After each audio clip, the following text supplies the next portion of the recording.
What is going on, everybody? Welcome to Food Fitness Family. It's your boy, Big Daddy Blankenship, Mr. Beautiful Marcus himself. And this morning we have a special guest. Holly, how are you? I am great. How are you guys?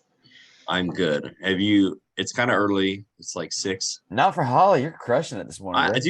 I guarantee Holly's been up since like 3 a.m. and had a pot of coffee. I've been up for 45 minutes and I've only had half of this, and then I refilled it before I sat down to get on this call. So for those of you who don't know, Good enough then. if Holly has to be work at 6 a.m., she wakes up at 1 to get up. I wake up at like 4:15 because I need my time in the morning. I get up, I read, I drink my coffee. Also, you read in the morning. God, that's I do. Psycho, in fact, I didn't shit. have quite enough time to read. I only got like 7 pages read this morning by the time I got Izzy taken care of and got sat down. But I do my 10 pages of like self-development reading every morning when I get up. You read 10 pages. I figured about that. That's nice. There's no way I could wake up half asleep and start reading. But that is just that's like the only piece that I get in the day. Like my phone's not going off. I'm not getting text messages. Like Instagram's not going off. Like nobody needs me. And on the rare occasion that like a client does text me, like if it's an early morning client or something like that, like when my phone goes off, I sit and I look at my phone. I'm like, who the hell is fucking texting me right now? It's early in the morning. You know you should do, and I don't know if your phone can do this because it's a shit Galaxy. Just throw it away. On my sweet iPhone, I have an auto set to where it goes into do not disturb at like 8:30 and then doesn't come back on until like 7. You know what's funny about that is that I actually told you the hell out. So you're not allowed to play in here. What, Max I believe I'm the one that actually told you about that because I told you how my phone went into bedtime mode at 8:30. Well, apparently bedtime mode is not do not disturb because you still get text in the morning. Well, it goes off when like when my alarm goes off in the morning. But what I've been doing is I get up in the morning, I allow myself about like 15 minutes for social media usually. And then I'll put it back in like do not disturb or something until it's like while I'm getting up and getting ready. Which oddly enough, I find that not only am I getting to work on time, but I'm getting to work earlier because I'm not spending so much time paying attention to my phone. Yeah. Mine just stays on it no matter what. So like, I want to say 8, honestly. I don't know. Anyways, enough about Holly's shitty phone. God, we didn't have an episode just on that. Yeah. I feel like the world has that question. Are you a Galaxy or are you an iPhone person? Well, just and if you're not an iPhone person, what the fuck's wrong with you? God. We're smart. I do miss when I'd get to like upgrade my phone every year or two and like get to see all the different phones out, like when iPhones weren't an option for me. That was a lot of fun to be able to see different phones. Yeah. Because now it's just like, whenever I can upgrade to the next iPhone, I'll just do that when it makes sense. When I upgraded, I got a slide keyboard. So dope. The razors alone were sweet because it was like a sleek little flip phone. That was now they're back, bro. You can get one. I was excited when Holly, you can go get a razor. No. My favorite though was I thought it was really cool when I had a BlackBerry and I had the full keyboard right on the front of the phone there, and I had these little chat features. I could customize the backgrounds. Those always look complicated to me. Too many buttons. Yeah, Holly's first phone was like a geriatric phone, and each button was about a square inch big. It really was. Like it was a skinnier version of the Zach Morris phone from Saved by the Bell. I mean, that sucker was like this big, and it was this thick and like this wide, and it was prepaid, so it never even had minutes on it. It just lived in the center console of my car. You know who has phones now? Second graders. I know. Dude. Weird and annoying. Tatiana's mom is still trying to get Max a phone, and we're like, no. He doesn't go anywhere. We're with him. He doesn't go anywhere. Well, I wouldn't be able to call me. We can call you. Yeah. I was going to call all he has to do is say, I want to call Gma or I want to call whoever. And magically it's done. I was like, I mean, they're like, well, we have a line. We can get him one. And I'm like, I mean, you could get him one, but it's just going to sit in the drawer. He's not getting it. Yeah. Like, I don't know what good that's going to do. Yeah. That's wacky. It's wacky. God, we're going to talk about phones today, Holly. Well, let's let's get into our last 7 days. Mark, you know what? I'm gonna start this week. 'Cause I always fucking like you started. Yeah. You're stupid. I'm gonna go first. Start.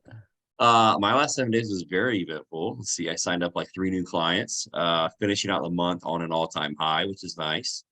God, last Saturday, dude, we did everything. We picked up the new receptionist desk. I had to get it measured for a suit for Jordan's wedding. I picked up a new desk. We redid the home office, getting it ready for the baby.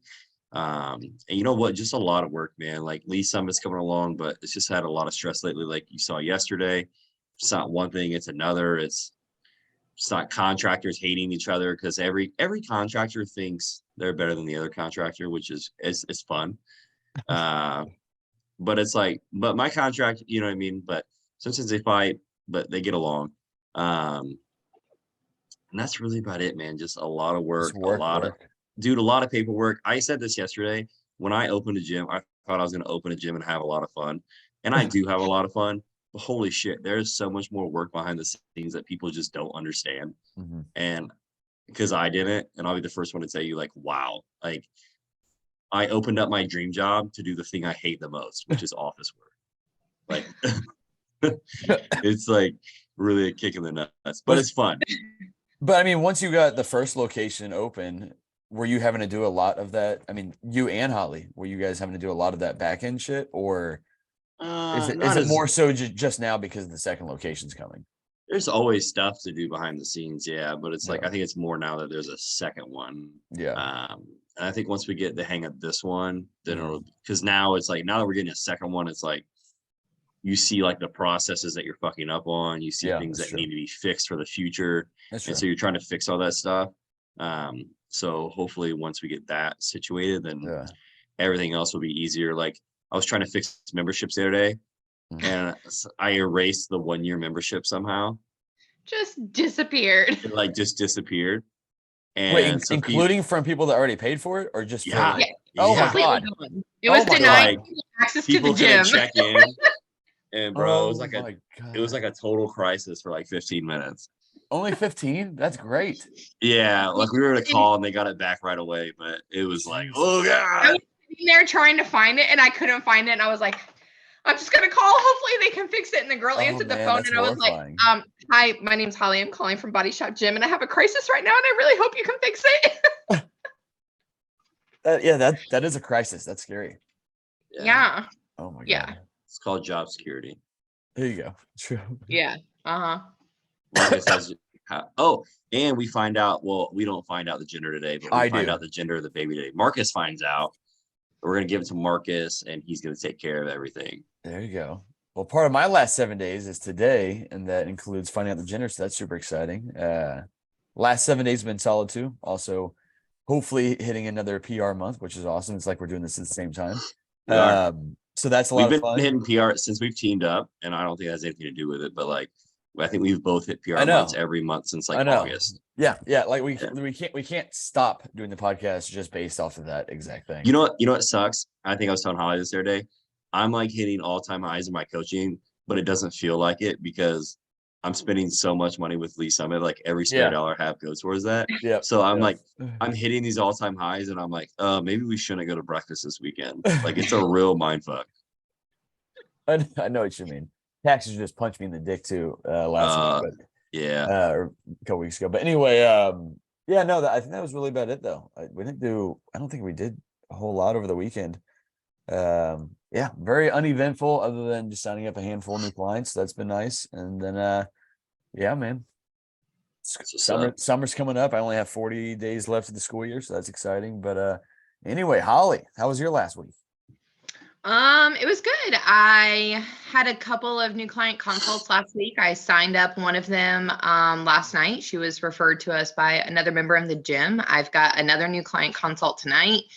I spent all day yesterday getting the memberships ready for Lee Summit, which it took several hours. But now that that's done, hopefully as new gyms come along, then it will easily just pick up the other locations. So most of my days right now are spent doing a lot of busy work, like just writing out processes and like the way we do things so that as new people come on board, it's easier to be done. And I'm gearing up to start scheduling some interviews with Brandon for Lee Summit location. Also maybe looking at interviewing. I've got a trainer application for OP, so we're going to start getting those interviews on the books so that here towards the end of the month, we can start rocking and rolling and getting people trained and ready to go when Lee Summit's up and running. Hell yeah. So not a whole lot going on outside of work. So when's your Seattle trip coming up? I go to Seattle in a little over 2 weeks. I go on the 17th. Sweet. So I'm very excited about that. She leaves like almost the day. She leaves like a day after the gender reveal or 2 days. Something. Yeah, it's the Monday after. Well, at least you're not missing it. So at this point, I'm like, you know what? I don't care if the only thing I do is take a book and find a different coffee shop every day and just walk around the city. Like, I'm glad to just be getting out of town and just having obligations. Wake up with a wide open day. Turn off all the notifications for social media on my phone. Turn off the email notifications on my phone. You going with anybody? Or you going by yourself? Nope, I'm going by myself. That's awesome. I always want to take just like I love Nicole, but I've always just wanted like a little like a 5-day thing where I just I've traveled by myself before, but it's always been to like go visit somebody. Like I went to Houston to visit a friend of mine in Houston, and I've been to San Diego and Boston to visit my girlfriend and her family. But like I've never gone and like not known anybody there. So I'm actually kind of excited about going. I bet. Yeah. I went to Pittsburgh one time for an entrepreneur like convention thing that I went to, and I went by myself, stayed in my own Airbnb, and I felt like an adult for the only time in my life. Yeah, I'm excited. It should be fun. Can't do it. Yeah, Caleb couldn't do it. He gets lonely. So, well, before we get into our, we're going to get into our topic, but this is kind of a cool one because, Holly has done a lot, you know what I mean? She has a huge weight loss transformation we'll get into. She has a lot of firsts. She was my first employee, really, the Body Shop's first manager, things like that. And so we'll kind of get into that. Client? Oh, you're my first client too. Yeah, I forgot about that. So, for people who don't know you, kind of tell us, a little bit about yourself, kind of like a quick little bio of Holly. There's not a lot in my bio. I just turned 37. When did you get into fitness? How'd you do? Who's your all-time favorite trainer? Who do you hate the most at Body Shop with the name that starts with an M? Things like that.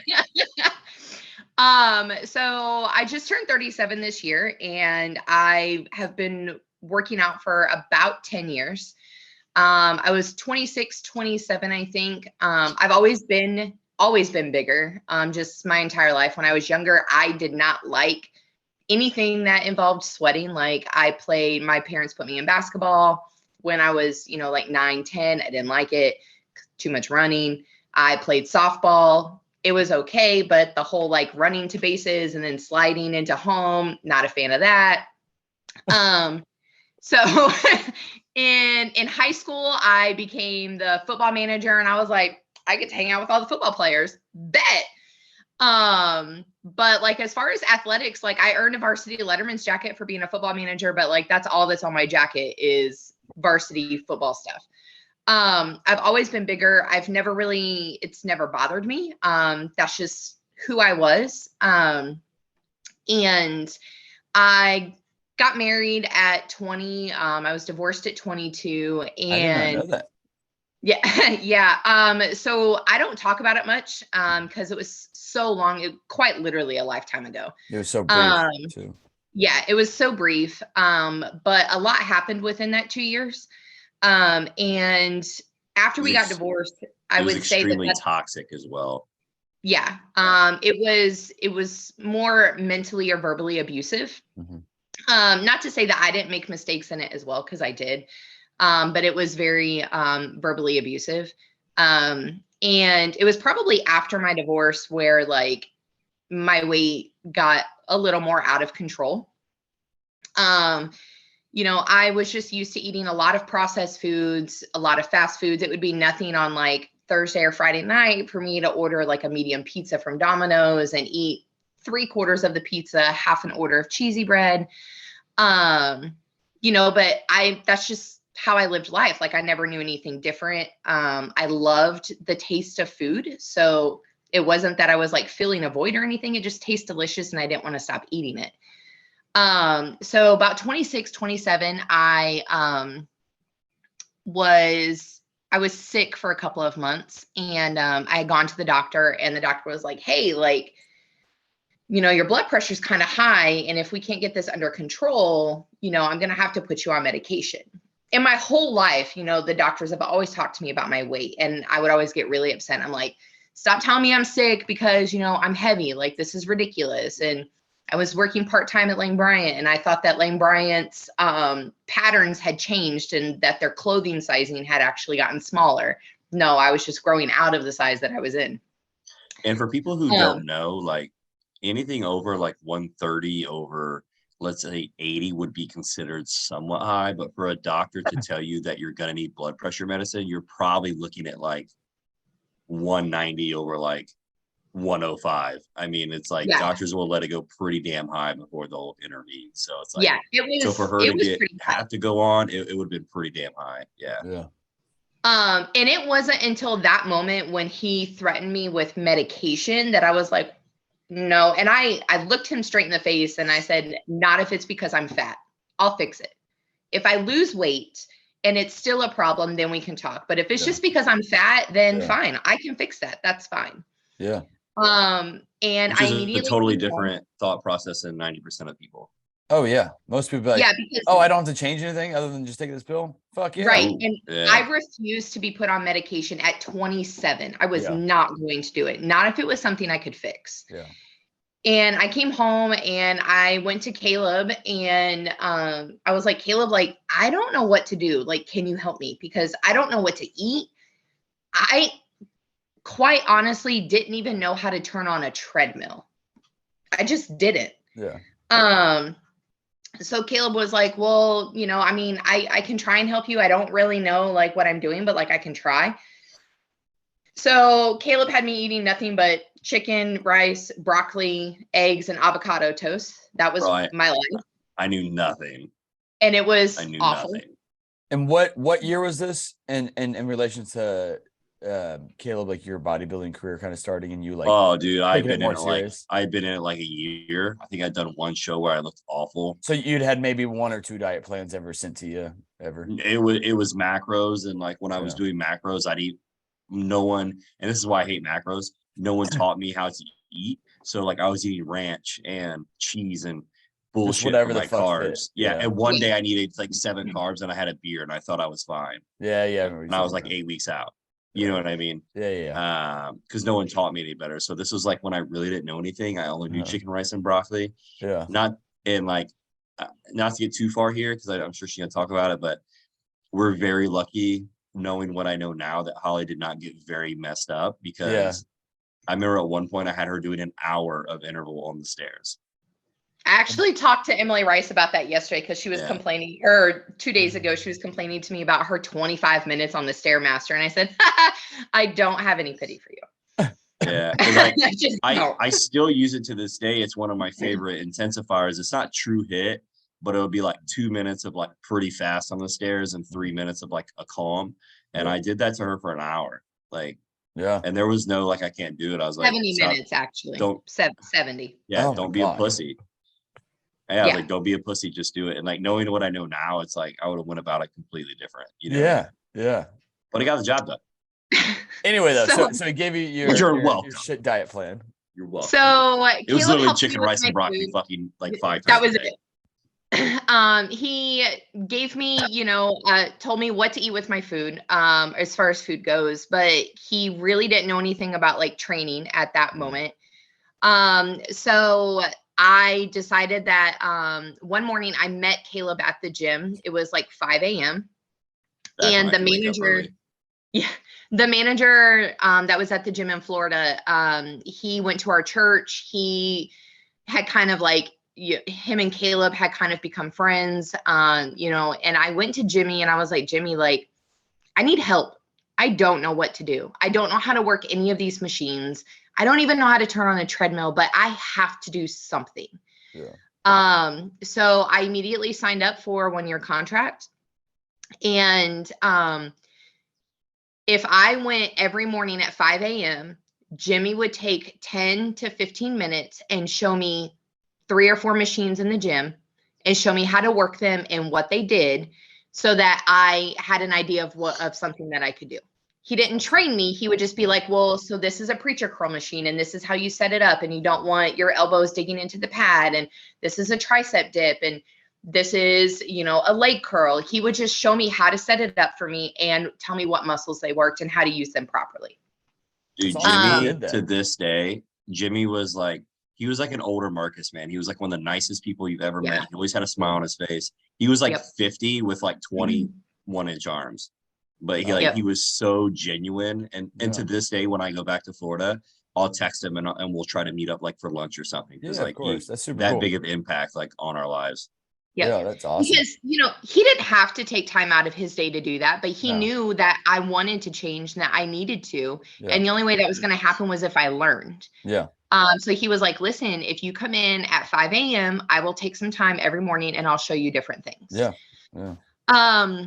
So for the first couple of years, awesome. I did that, and it was a struggle. I would practically get sick when I was eating. Like I would gag eating my food all the time because I hated it. Yeah. And then on the weekends, I would eat so much food that I binge ate on the weekends, because I would eat so much food on the weekends between Friday night and Sunday night that I would be on the verge of getting sick. Because I was eating the food that I missed, because I enjoy food even now. Like I enjoy my food, and I hated the food that I was eating Monday through Friday. Yeah. Well, I mean, I would get nachos from Buffalo Wild Wings and burgers and pizza and just all this stuff. So my progress was very, very slow. And then Caleb and I eventually became roommates. We started training together. So like every Saturday morning we would train legs, and they were some of the best and worst sessions of my life. Yeah. This was when Caleb was doing mountain dog programs, and they were great, but oh my God, they were awful. And it didn't matter what, like we knew Saturday morning, 8 a.m. we were training legs. That's awesome. And I was still really struggling with food. I hated eating. Couple years later, at this point in time, I've probably lost about 60 pounds. And the only thing that was keeping me consistent with going to the gym was the fact that I lived with Caleb, because with the way our work schedules were during the week, I would get up, go to the gym, shower at the gym for work, and then go to work. Well, as I was leaving the gym, Caleb would just be getting there. So I would go over, say hi, and then go to work. If we missed each other at the gym, Caleb would ask Jimmy, hey, has Holly been in here this morning? Or if Caleb would get up and I'm still at home, he'd come downstairs and be like, what the fuck are you doing here? Why didn't you go to the gym this morning? Yeah. So the only thing that was keeping me consistent at that point in time was Caleb. Yeah. Yeah. At the time, for people who don't know, me and Holly are related. She is my older sister, but we've always kind of had like more of a friendship than a siblingship, if that's even a word. At the time, like I was working like 60 hours a week minimum. Like my job was insane. So I was like, if I can fucking go to the gym, there's no reason you can't go to the gym. Yeah. And so, and she went early in the morning, and I only could go at like, I think I would get to the gym at like 7:30 every morning, like back in the day. Because at that point in time, we usually had to be to work about 8 or 9. So 8 or 9, yeah. So was that the predominant factor in you actually getting to the gym, or at this point were you still at the forefront of your mind, like I don't want to be on meds, like I don't want to be back in where I was? So at that point, I had probably lost like anywhere between 40 and 60 pounds. Like I was in the clear of not needing blood pressure medication anymore. But I still wasn't like entirely happy with where I was, but I had absolutely no drive to go to the gym. I was really only going because Caleb would know whether or not I went. Yeah. That accountability. And I would still like, then. Yeah, he was. I'm nice now. Even more so now than what he is, if you can believe it or not. Yeah. I was ruthless back then. Ruthless. When we would work out together, like, one day I made the mistake of telling him I can't, because I don't even remember what it was, but I was like, Caleb, like, I can't, I'm done. And those were the 2 worst words I could have ever said. Yeah. Because he destroyed me. Yeah. And he would constantly, like, every set, like, don't be a bitch, stop being a pussy. And I'm like, all right, I'll just do it. So like now, like when he's training like some of his competitors now that he doesn't normally train, and they're like, Holly, and I'm like, I can't help you. Like, I can promise you that he was not as bad with you as he used to be with me. So just get over it. Yeah. My new favorite is when they're like really struggling. I'll be like, don't waste my time. We're here to do. Yeah. Yeah. So eventually Caleb moved to Kansas. And at that point in time, I quit going to the gym. Well, let's back up. Caleb had his accident, and Caleb wasn't going to the gym, and I was now the primary breadwinner in our house. And we would also spend Mondays eating $40 worth of Taco Bell while he was recovering. Oh, yeah. Those are good fucking days. Besides being crippled. Minus the crippledness, it was good. So we, I was struggling, like staying consistent at the gym, staying consistent with my food, because at that point I was just trying to function. There were, it was me and Caleb and his girlfriend at the time. We were living together. Right after his accident, she got in the hospital. She was in the hospital and out of work for like a month. Like, I was one person paying all the bills for a household of 3 people. Like, it was a lot of stress. Well, also not to mention, my dad and I both were almost killed in car wrecks, like literally 30 days from each other. My dad hit a telephone pole, put his face through his windshield, broke his neck, was in ICU for a couple of days, had to get some vertebrae fused together. And then I got literally ran over by a drunk driver going like 50 with my body, and very well should have died, but was out of work for like, I think 3 months. Yeah.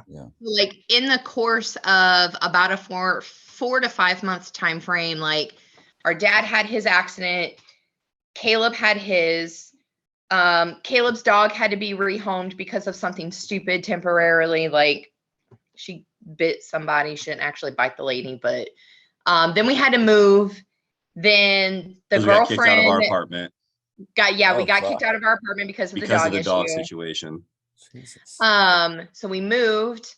The girlfriend went to the hospital. His car got broken into. Meanwhile, phone broke. I'm taking him to all of his appointments. Like, I'm literally the pillar for everybody right now. Yeah. My parents, Caleb, like, oh my God. And I'm like losing my mind. And this is over the course of what, like a 2 or 3 months? Like 3 months. Yeah, I would say 3 to 4 months. And these weren't like this was like a hand surgeon. This was like a brain doctor. Yeah. These were like very serious to the point. And like, I remember the morning my phone broke, I think I was so overwhelmed. I think I sat in the doctor's office and I just sobbed. Yeah. And like, I just hugged me because I didn't know what to do. Yeah. All I could do was just my life was falling apart. Yeah. That's it. Not to mention, like, Caleb was in such a bad way that earlier, like, for him to even go to the bathroom, I had to stand like this in the bathroom to hold him, because he couldn't. He had such a bad concussion that, like, he couldn't stand up straight. But so, like, for a few months, like, it was a struggle for me to work out. It was a struggle for me to eat. I was just trying to survive. Yeah. We somewhat got back on track. I was still working out. I was still eating. My diet changed a little bit, because at that point I was just trying to cook and like just make my family like whole again. Caleb moved out. We got our own places. I just kind of went through the motions for a year or so, and then Caleb moved to Kansas. Once Caleb moved to Kansas, I lost all accountability. So all that shit happened down in Florida. Yeah. Okay. Yeah, that was 2014. Got it. And then I moved to Kansas in July of 2016. And why'd you move here? I'd already known Tatiana. So for those who don't know, like, I was 22 and Tatiana was 17 when we met, and I thought she was smoking hot. And I just hit on her as a joke for 2 years because I was her mom's boss. Long story short, like we started dating in November of 2015. And her stepdad is from Olathe. Oh, okay. So we visited on her spring break, and like being from the Midwest originally, I fell in love with it. Oh, cool. She loved it. We hated Florida. I have a very checkered past in Florida. I used to be kind of a skank, just because I had a rough past, and girls would like to come up to Tatiana's job and tell them about it. Oh my God. Tell her about it, like as she was bartending. Yeah. So it was like we couldn't really escape my past, her past. She had like some crazy exes things there. So like we felt like it could just be like a nice fresh start for us. And it really was. Nice. So you guys came up here. Yep. So after Caleb moved away, I may have gone to the gym once, twice a week. If I didn't follow a diet, nobody knew because I was living by myself. So I kind of went back to my old ways of just eating whatever.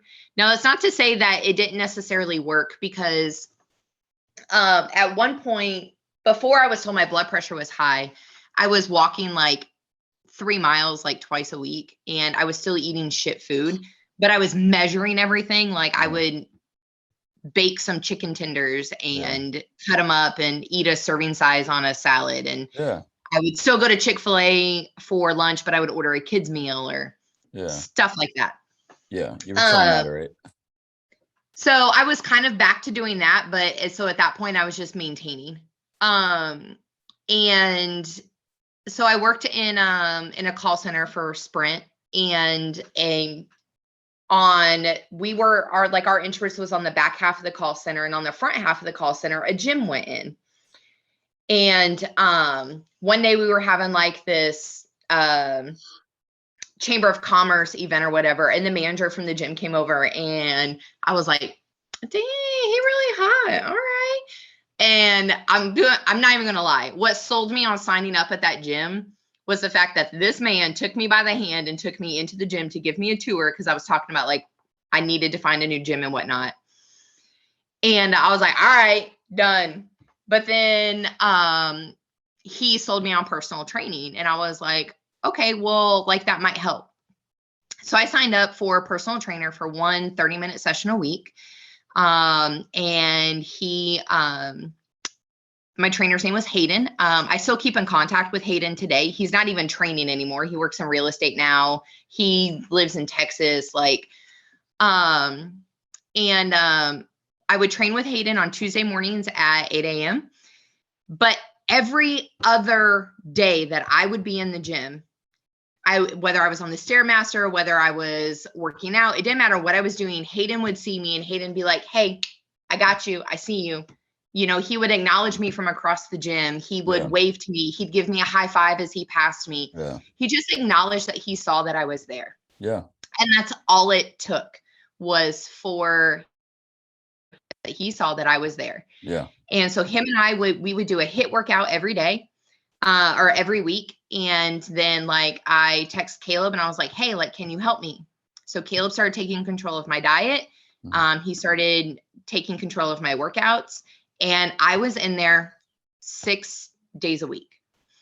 And even like the staff members at the gym. And I think this is kind of why I am the way I am at Body Shop now. The staff members at the gym. Like that's kind of like one of our foundations. That's why we try to say hi to everybody every day. The staff members at the gym would be like, hey, Holly, good morning. Like I've been waiting on you to come in this morning.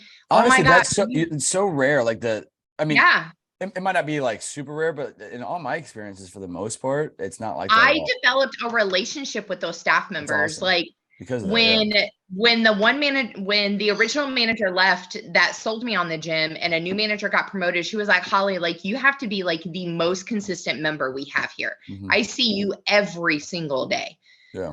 Even on like, you know, my days off, I would go in a little later, and I could have the gym to myself. And I started doing yoga classes there, and I started doing like butts and guts classes like once or twice a week. But just the simple fact that my trainer acknowledged my presence in the gym, and that the staff would acknowledge me and talk to me, and they knew my name even before I scanned my key tag to check in, made the biggest difference in the world. Yeah. And so at that point in time, this was when Caleb started killing me on the Stairmaster. My diet was still very strict. I still hated my food. I would still gag when I would eat it, but I would do it. Mm-hmm. And I don't know it wasn't all chicken, rice, and broccoli at this point. I learned a little more, so things had changed. Good deal. Things had changed, yes. I still didn't like eating the food. But this was also before all the fancy low-calorie sauces and mustard or hot sauce, or you fucking ate it dry. Yeah. Yep. That was it. Yep. And you know, I don't know if anybody's ever worked in a call center, but when you work in a call center, there is always food. There's food everywhere, all the time, nonstop. People ordering food, they're selling food, whatever. And it had gotten to a point where everybody knew, don't ask Holly because she's going to say no because she's on a diet. And I'm like, listen, like, I guess I am on a diet, but like, also, as you pass me in the hallway, you're like, dang, Holly, you be looking good today. Mm-hmm. So maybe you guys should join me. Like, maybe you should be asking me what I'm eating instead of you ordering Chinese every day. Yes. Yes. So at one point, Caleb had me on the Stairmaster for like 70 minutes a day. I was getting to the gym earlier and earlier, and a boss of mine, him and I, we also still keep in contact. I absolutely adore him. He, can I say one thing about this? Okay. This guy, Marcus, is a multi-millionaire. Like he wanted to take a helicopter to work. Like he had an Amex Black card and all of this, but he had he has some business stuff. Like he was one of the original like inventors of like the Segway or something. Or what was it, Holly? Was it Segway? Yeah. Segway. So, but he has some a couple of like health things. So he kept a full-time job just for health insurance. Oh my God. So he didn't have to pay health insurance. Yep. Yeah. It was but it also like he gave him something to do. He enjoyed like he enjoys like developing people and stuff like that. But he looked at me when I was complaining about like how much my cardio went up. He was like, just telling me you can't do it. And I said, no. And he was like, what do you mean no? And I said, well, because I have to. Well, but Holly, how are you going to make time? I have to make time. Like I just have to do it earlier. I love that's where your mindset went. And that was probably partly because you live with Caleb, you know, for so many of the first years of this, but so many people, like even just small adjustments that really are not that hard. Like I don't assign anything that's super hard to a lot of my clients, and it's still like, oh, this is hard. Like, well, I think she saw, like, because we lived together while I prepped for a show. I think she saw me working 60 hours a week, doing 2 hours of cardio a day and training and like meal prepping. So it's like, you can do that. And you see someone do that, like I can do this. Yeah. At that point in time, I had gotten to like 80 pounds down, and I was on the road to 100, and that's just where I wanted to be. And I'm like, all right, well, if this is what I have to do, like then this is what I'll do. And I was getting to a point to where I enjoyed seeing the sweat drip on the treadmill or on the Stairmaster. I know what you mean. I enjoyed seeing how soaking wet my clothes were and how disgusting my hair was afterwards. Like I loved it. It was a challenge for me to see how many flights of stairs I could hit on the Stairmaster every day. Cause I was like, I'm gonna hit 300 flights. I'm gonna hit 300 flights. Yeah. And one day I did. And I was like, hell yeah. I was doing like level 6 for 3 minutes, level 12 for 2 minutes. That's why the other day when Emily Rice was like 25 minutes on level 4. And I was like, dude, she is killing me. She is killing me. Like I just added cardio to her plan, and she is like, dude, her face is like as red as my cup. Like she is fucking dying. And I see it. I came out of the bathroom yesterday, and she was like in front of the bathroom, like waiting for me. And I came out, she was like, and I like almost peed my pants. I was dying. So that was my life for, you know, a solid year or so. I just did what I needed to do. Yeah. I was still binge eating on the weekends. That never went away. You know, I had decided that I wanted to move here. I when I first came to visit, I was like, Kansas is nice and all, but like, I don't see myself living here. And Maximus was born June of 2017. Kansas is definitely underrated. I came to visit in July of 2017 and they put that baby in my arms and I said, shit, I'm moving to Kansas. And I had set a date for March of 2019, ended up moving here in October of 2018 after a hurricane, moved here with my parents. And in the process of 2018, I was like, people had started asking me for like help with working out and asking me about food. And I started tossing around the idea of getting my PT certification. And Caleb was like, hey, like, do it. If nothing else, like do it for your own knowledge. And I was talking to Hayden, my trainer, and he was like, yeah, like do it. So I did it. And I was like, I'll like do a boot camp in the park on the weekends or something like that. I got my certification right before the hurricane, and then moved here. And I was like, well, I have the certification now. I don't know what the hell to do with it. All right. So I was like, well, let's just give it a go. I don't even know if I'm going to be any good at this. And in January of 2019, I started working part-time for a small training company here in OP. That's all they did was personal training. And I made $13.50 per 45-minute session. Bro. Great. They were charging people like $100 a session. Oh, wow. And I made $13.50. And if I did a small group class, which could have no more than 4 people in it, I made $13.50 for the first 2 people. And then I made an extra $3 per person for persons 3 and 4. And I barely had persons 3 and 4 in any of my classes. Yeah. And a lot of the clientele there was older. My small group classes, they were in their 50s. My one-on-one sessions were mostly people in their late 60s, early 70s. Mm-hmm. And I had like one person that she was like a little younger than me. Mm-hmm. In May of 2019, Caleb came to me and he was like, hey, I'm thinking about bringing somebody on with Blankslate. Like, would you want to come? And I was like, me? Really? Like, you want to hire me? And he was like, well, like we say that Blankslate's a family business. So like, yeah, like, why not? Mm-hmm. And I really loved personal training. I just knew that where I was at, I could never do it full time if I wanted to leave Sprint. Yeah. That was, that was I don't want to get in and we're talking about you, but that was a very big decision for me because that was, I gotten so busy that it was either I keep doing this on my own or I bring someone on to help make more money. I was like trying to turn Blankslate into something bigger than just myself. And I wanted to bring someone on, but like, I was kind of scared. Like I didn't know who I could trust. And that was my biggest thing. Definitely. And then, I knew I could trust Holly, but also like, man, I almost didn't just because we were family. You know what I mean? Because that's a hard thing. But at the end of the day, I also knew Holly could bring on clients that would literally never hire me because they were terrified of me. And to this day, like when we started working together, like not so much anymore, but like, dude, we worked in like 1,000 square foot room. Like it was not big. And Holly would have clients that would avoid me for like a month because they were terrified of me. Yeah. And I'm a nice guy. I don't know why. But anyway, so I hired her, brought her on, and then we're back. So I started working with Caleb in June of 2019. So I would train clients from like 6 a.m. to like 10, 11 a.m. And then I would go home and I would shower and take a quick nap. And then I would work for Sprint from 1 p.m. to 10 p.m. And I would do this 5 to 6 days a week. Were you working from home at that point? Yes. Okay, cool. Yeah. Cool. And I hated my work from home job with Sprint. I liked the job, but I hated the work from home part.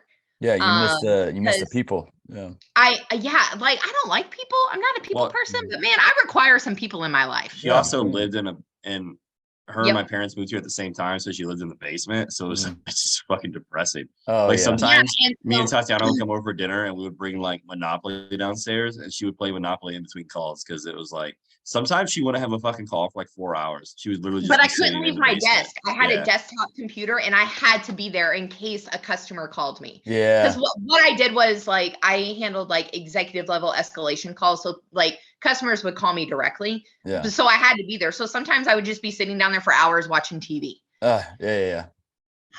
So Caleb and I got to talking, and I quit Sprint August 28th of 2019 and started training full time right before the world fell apart. And in this meantime, I had read a book about macro counting and carb cycling, and I cannot remember the name of the book right now. I gave it to you. It was a John Gorman book. Yeah, it was. And so I was like, you know what? Like, you've always done my diet. You've always done my workouts. Like, I'm going to try this. I want to see if I can do it myself. Yeah. Can I bring up one thing? Yeah. So when Holly decided to quit her job, I talked to her to quit her job and going on full time. I was giving her consults, and I would be like, for the longest time, I would just have people come in and then give them to Holly.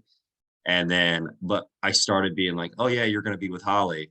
And so people get weirded out when it was like a guy's profile, and I'd be like, you're going to be with a girl. Mm-hmm. Dude, as soon as she quit, she had 10 straight in a row, no shows. And this like didn't happen. Like this didn't happen. Like, we like at that point, bro, we were getting in and closing 95%. Yeah. Like, you maybe had 1 out of 10 not show up. Yeah. And 10 straight, bro. It was like, oh my God, a big point. moment. I would stand at like the window of the gym, and I'm like, I feel like the kid whose dad went out for milk and just never came back. Like, I'm just standing here like, where are they? I'm like on the verge of tears, freaking out because like, but all my consults are showing up, just hers weren't. Yeah. So I'm still silent. Like, dude, I was cranking like 65 sessions a week. Yeah. And she was like, can I get one for the pulse? So I started doing my own planning, and like weight was just literally falling off of me. And so I already hit my 100-pound mark. So I was like, well, let's see what we can do. Like at this point, it's just fun. Yeah. I started, we were over where we were at. The owner used to be a professional boxer. So like I started doing boxing workouts with him on Friday mornings. And I was just having fun with it. Mm-hmm. Guy was crazy. He's a great guy, but he fought like underground in Thailand and like Muay Thai. Yeah. Oh my God. Like the shit you see like in the movie Kickboxer, like that type of stuff. Yeah. That's crazy. So at my heaviest that was recorded, and so this was when my blood pressure was high before I did anything. Mm-hmm. Now, mind you, I had probably already lost like 10 pounds, like I said, like just changing small habits and walking like 3 miles twice a week. I wasn't trying. At my heaviest recorded, I was 285. Going into the shutdown and during the shutdown in early 2020, I had gotten down to 156 pounds. Wow. That's crazy. I was so skinny.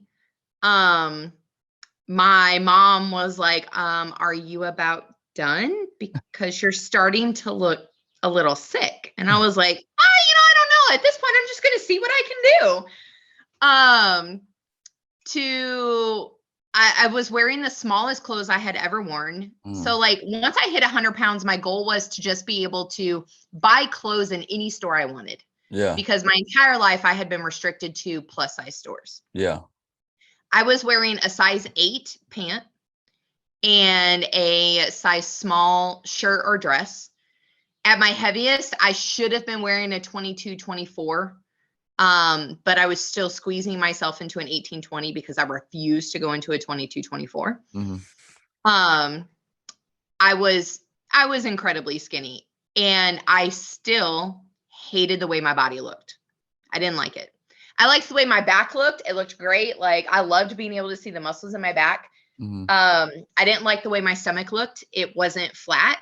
And I realized that like my stomach will never be flat, that one day I will have to get like some sort of tummy tuck or something like that if I want it to be flat, if I am to get skinny like that again. So during the stay-at-home order, I was doing like at-home workouts. I was still eating really healthy, but I wasn't so focused on like counting macros and carb cycling and things like that. because I didn't know when I was going to work again. I didn't know if I was going to be able to afford the groceries that I wanted to buy. So I just enjoyed my food, but ate in moderation. Yeah. Going back to work in 2020, Caleb announced to us in July that him and Tatiana had found a location and that they were opening a gym. And coming into opening the gym, I really started struggling with my self-image really bad. We opened the gym and Caleb, had hired Jordan Ward and like one or two others. And I was like, Caleb, what the fuck are you doing? And he was like, what? And I was like, man, like, I don't look like all you motherfuckers in here. Like, the hell? And I've always said that, like, my biggest fear would be that somebody's going to be like, man, why they got this fat chick working here? Like, don't go to Body Shop. Like, they got a fat girl working there. Yeah. I always felt like Holly was an important piece to have, though, because definitely. I to much people's surprise, I never set out to make Body Shop a meathead like paradise. It was just, I literally made it into what I thought I would like, and it just created that, and it brought that. So I thought having Holly there was great because no one else in that gym at the time knew what it was like to be obese and lose 100 pounds and have that story. And still to this day, she brings in clients that like we just typically wouldn't get. Like I wouldn't get, you wouldn't. I mean, you work with a little different clientele, so you probably would, but still, you know though, what I mean? It's like it's different. You know what I'm saying? It still is different. Yeah, definitely. And that's what Caleb's like, yeah, but Holly, like, what do you have that the rest of us don't? And I was like, a vagina? Like, I don't know. And he's like, you have a story. And I was like, people don't know that when they walk in here. And at the time, honestly, like, cause I have put on some weight in the last year and I'll probably get into that in a minute, but at the time, like I was still, I was 190 some pounds and like, I was still in good shape. Like, the weight I had put on, like I put on a lot of muscle, like I had gained a lot of strength, but still like I was comparing myself to everybody else and how I thought I should look working in a gym. Yeah. Because if you had told me 5 years ago that I would be doing what I'm doing now, I would laugh at you because I'm like, no, like that's never going to happen. Like I don't look like I should be working in a gym, let alone managing one. About things started getting really interesting for me as far as, working in the fitness industry. It is extremely male dominated, and the females that are in the industry, I don't look like them. I just don't. I'm not a competitor. I will never be a competitor. If I were to ever try and compete, I would absolutely, without a shadow of a doubt, end up bulimic. And I know that about myself. Mm-hmm. So I am thicker. I will always be thicker, and that's okay. And I'm still struggling to get back to where I would like to be. In the last year, I've put on about 30 pounds in the last year, but a lot of that is contributed to the fact that I was taking hormones because I was trying to have a baby. Mm-hmm. And at this point, I'm not going to say my worst fear has come to fruition, but there was an issue recently where some comments were made, and whether they were made about me or someone else in the gym, it happened and it hurt my feelings. But at the same time, I was like, you know what, it's done. Like, it's cool. It's done. We have been blessed to have the people that we have within the gym. And eventually, like sometimes, I do share my story in the gym. Most people in the gym don't know my story. They just know me and they know that I'm working. But it's hard to be heavier and see a number on a scale and not compare yourself to everybody else, because our gym is not filled with a lot of people that struggle with weight. Mm-hmm. There are people, but there are people. But if you not a compare lot. it to like a big box gym or a Planet Fitness, Right. it's a different ratio. At a box gym, you say it's like 90-10, struggling, 10 not struggling. Right. At our gym, it's like 90 not struggling, 10 struggling. Yeah. And but in the first with that being year, said, it's like it's an awesome atmosphere because the 90 who aren't struggling are like very awesome. accepting And inclusive, I don't want to say and accepting, helpful. but it's like our gym is so inclusive, and it's like it doesn't matter if you weigh 400 pounds or 100 pounds. Like everyone's helpful. Like and if you're and the people who haven't been have like weeded themselves out or gotten kicked out. You know what I mean? Yeah. And we're just now starting, like within the last year, getting people that actually like that do struggle or that, you know, have like, you know, giant weight loss goals. Because in the first year, you know, we didn't. Everybody that came in was jacked. Everybody that came in was fit. You know, we maybe had like 10 girls total in the first year. I can name all of them as members. And they were all like incredibly fit. And I'm just like, I'm the fat girl over here just trying to, okay, like, what do I do?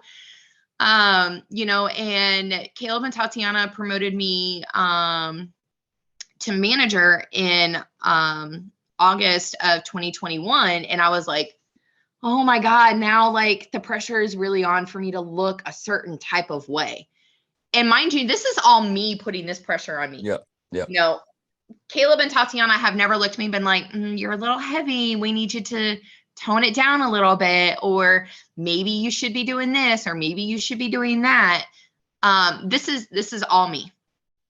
And even now I find myself, you know, I've lost 5 or 6 pounds since the end of January, back tracking my food, counting my macros, measuring things, enjoying my workouts again, because for a long time, I really wasn't enjoying my workouts. I was just going through the movements. Yeah.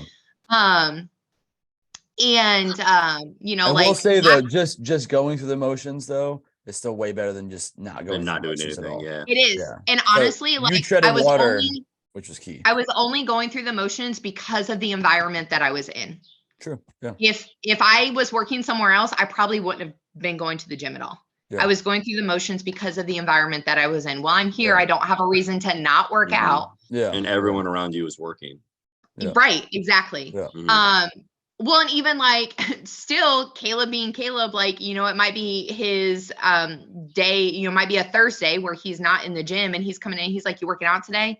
I guess, like, yeah, I'll go change my clothes. Like, because I probably wouldn't have.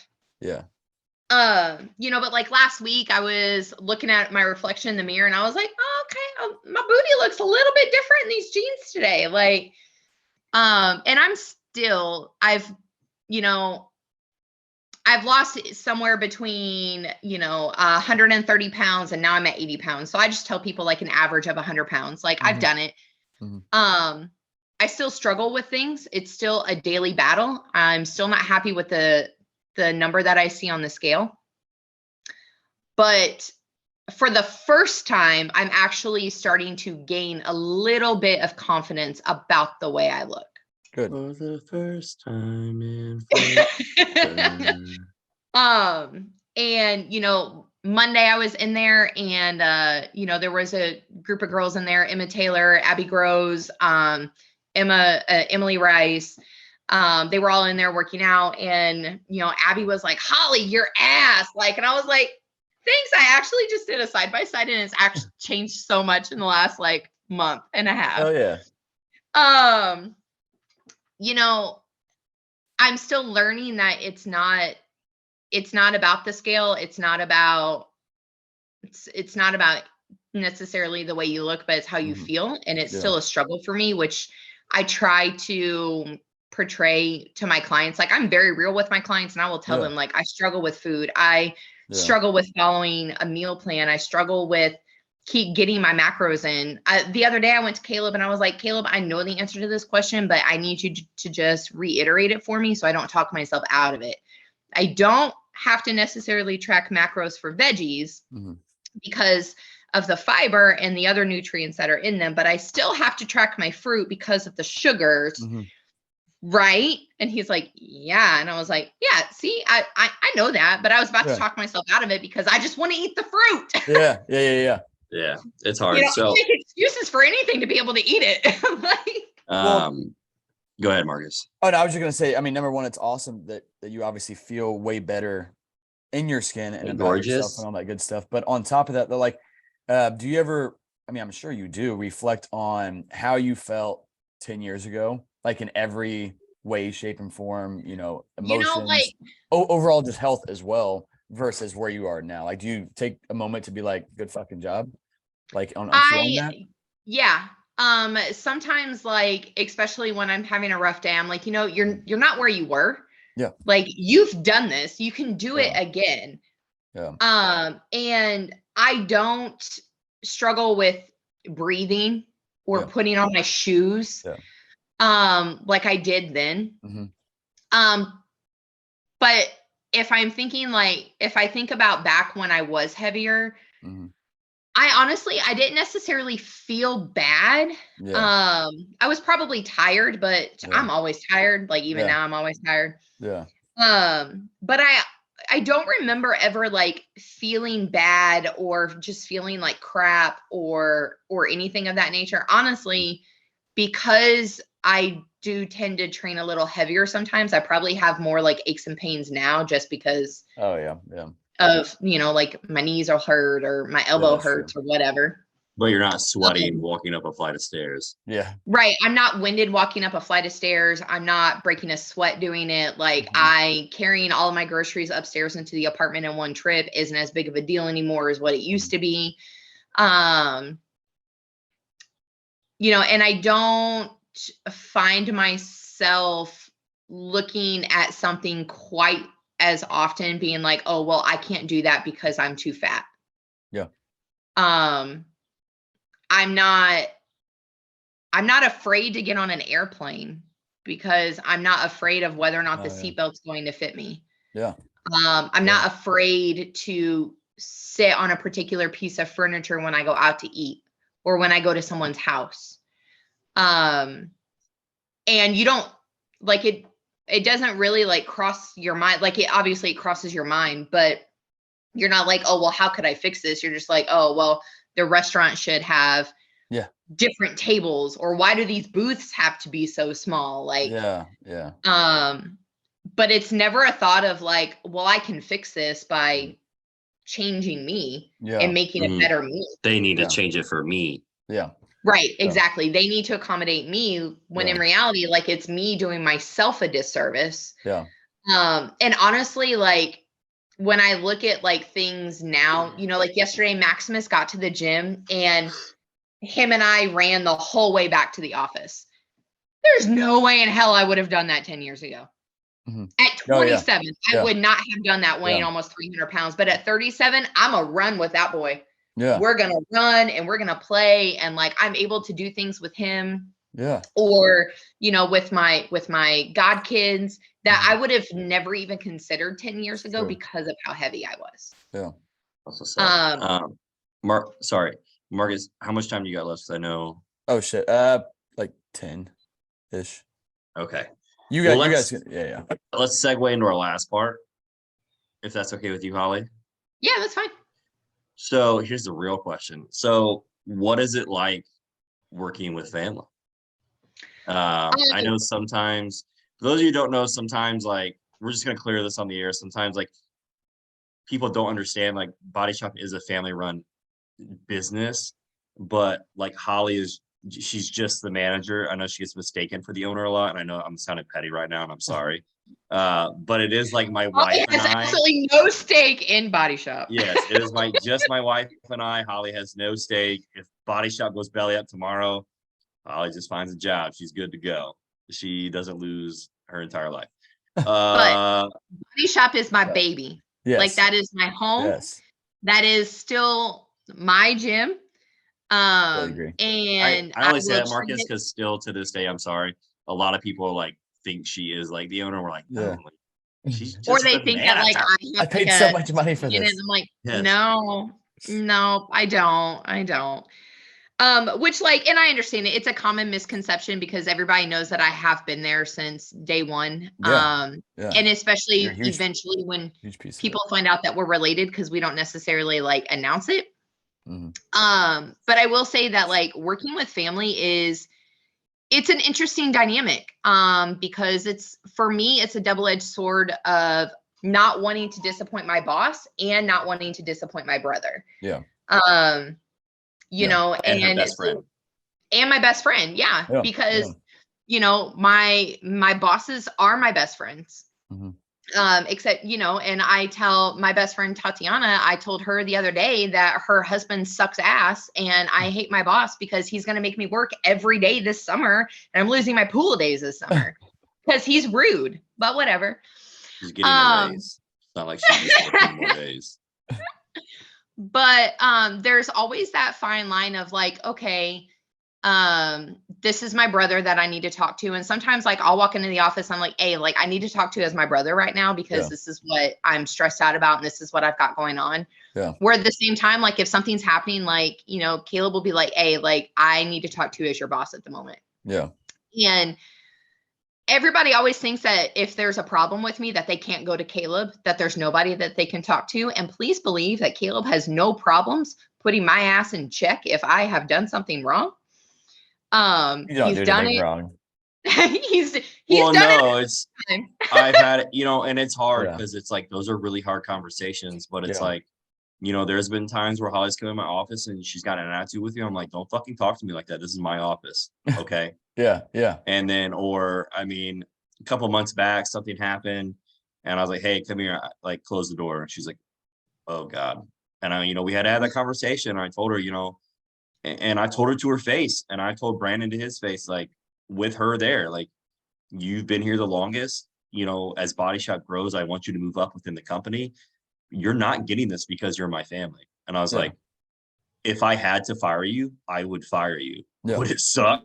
Oh my God, I would feel awful. But it's like, no offense to you, but like, this is my life and this is my business. And this comes first over my family because I have to protect, Holly is my family, but like I have to protect Tatiana and Max. And our new baby. First and foremost. And it's like, we've had those conversations and like, unfortunately, like she's left the office crying and it's like, I don't, by no means do I try to like hurt her feelings. And those are very hard conversations for me to have too. But they're also like, business conversations as well. I'm not afraid to shy away from that if it needs to be to that. Well, I think what makes you guys successful in that venture together though, is that you've always had, number one, obviously good relationship, but more importantly, good communication. And so when you're entering these uncomfortable conversations, whether it be as a sister and brother or employer, you're communicating right off the bat what you need this conversation to go like. Yes. And then you're having that conversation. Whereas if you didn't do that, there would be all these blurred lines crossed. Exactly. We try to set the standard of the conversation before the conversation is taken. And if I'm ever like, hey, I need you to close the door, then and sit down. It's like boss. Like it's automatically she knows like this is a very serious conversation. Even to her, so like I called her ass out for being late not too long ago at the manager meeting. Like, and you know, I'll call everyone out. Like, stop this shit. Which you know what? I'm not late anymore because I've stopped using my phone. I put that bitch on do not disturb when I'm getting ready for work in the morning. Hell yeah. And you know, like I was in management at Sprint for a very long time and it was awful. And my leadership team talked at me.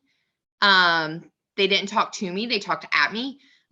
They would give me a directive of like 1 week of, okay, well, don't put anybody on corrective action. Then the next week, why aren't these people on corrective action? Well, heifer, because you just told me not to do it.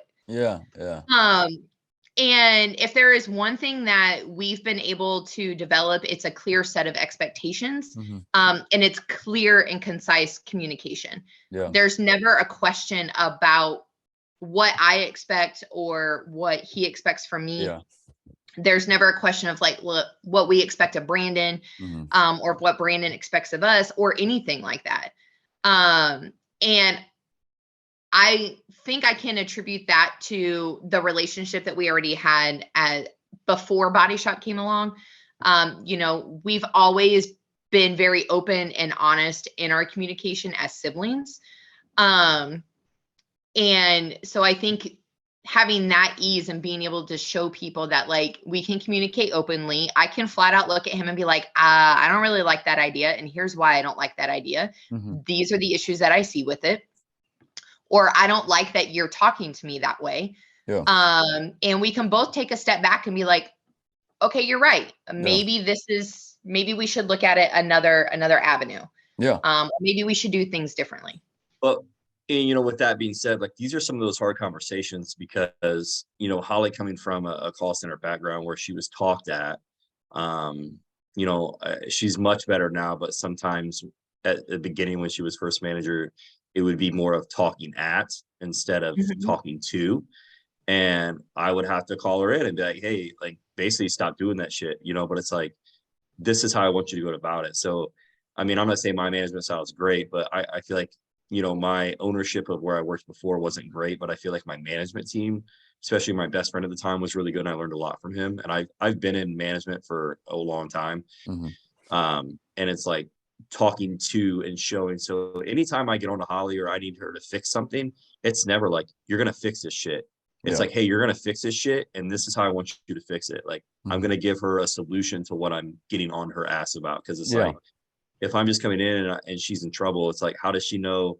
Like, okay, I need to fix it. But like, if I'm not telling her how I want her to go about it, how does she know? And I think it's like yelling at a kid, but not teaching. Like, I think that's what comes along with owning the business and creating that culture is that, like, you know, even when she's handled situations with members or things that aren't great, I'm like, okay, you did that part really well.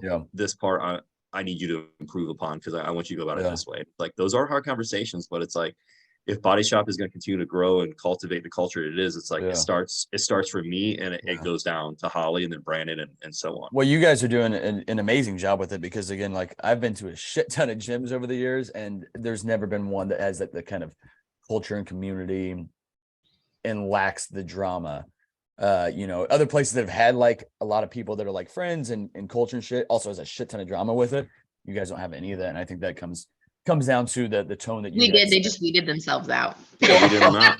Of course, but like that can ruin a gym.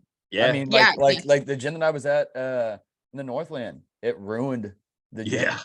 And don't get me wrong, man, like and it is confusing sometimes because like not only are like Holly, Tatiana, and I all best friends, but it's like, so we do hang out a lot outside of work together, but it's like, that's why we have to cut these conversations and set expectations. But at the same time, like sometimes we realize that like we need a break and like, you know, we may hang out a lot, but like sometimes like we're like, yo, like, you know, we're just going to be alone this weekend. Yeah. You know, we went to like when we came back from Disney, like then like we all went back to work, but that first weekend we were all like, okay, have a good weekend. Like, yeah. Or there were home.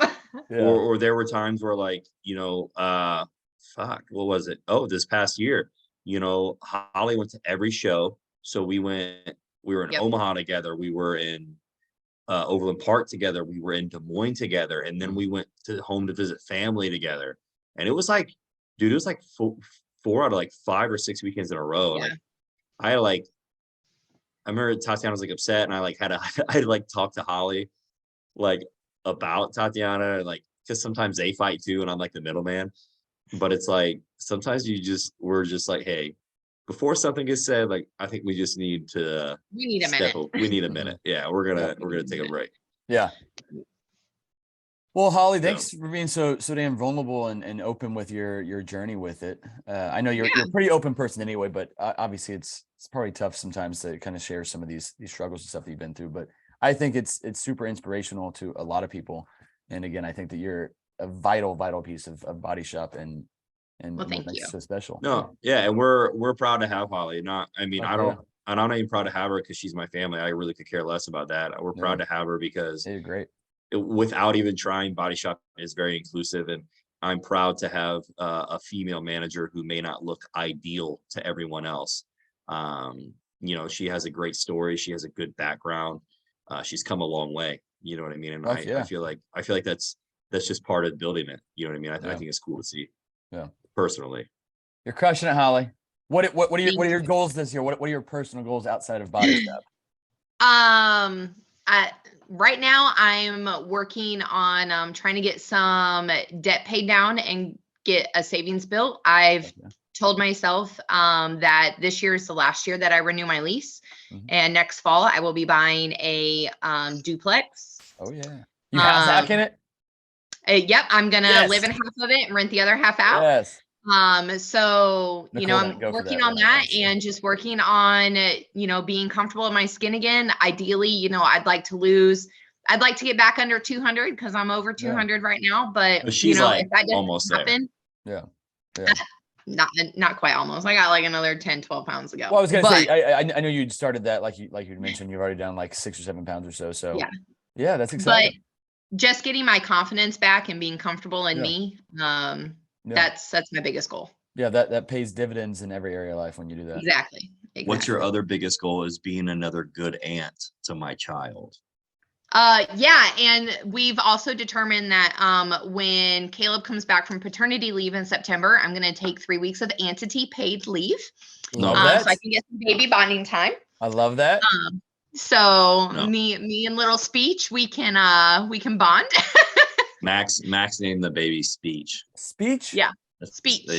He needs to work like on you're gonna give us so now we annoy Tatiana because we'll call the baby Speech. That's awesome. Anyone listening to this, be like, how's Speech doing today? Next time you see Tatiana, she'll love it. I will. And I have a baby shower to start planning here soon with the other 2 sisters. So lots going on this summer. Well, good shit, Holly. Holly, good luck with 2023 and all those areas. And I appreciate you being on. Okay, we got thanks, guys. Yeah, appreciate it. I'm about to pee my pants, so I gotta go. All right. Holly, have a great day. Marcus, fuck you. Have a good weekend, guys. See you guys. All right, see you guys. Bye.